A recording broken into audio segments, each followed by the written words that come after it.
Pemirsa, calon legislatif DPR RI dari Partai Nasdem Dapil Sumut II Abdul Manan Nasution mendapatkan laporan masyarakat terkait jalan rusak di Kecamatan Hutaraja, Kabupaten Padang Lawas Utara, Sumatera Utara. Beginilah kondisi infrastruktur jalan di Kabupaten Padang Lawas Utara, Kecamatan Hutaraja yang kondisinya semakin parah. Sejumlah kendaraan pengangkut hasil pertanian warga terjebak di jalan berlumpur seperti kubangan.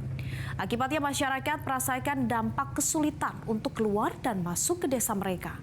Selain itu, banyak para pelajar yang terpaksa harus membuka sepatu dan rela melalui jalan yang berlumpur.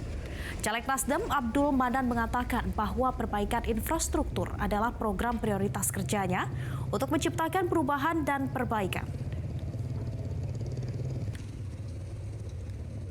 Kondisinya seperti yang kita lihat sekarang ini, masyarakat sahabat-sahabat kita di sini kesusahan, termasuk mereka itu yang bertani, mengantar istilahnya hasil panennya, bahkan sebagaimana yang disampaikan oleh tokoh masyarakat tadi Pak Haji Arobawan, hanya 2 ton dan itu pun susah.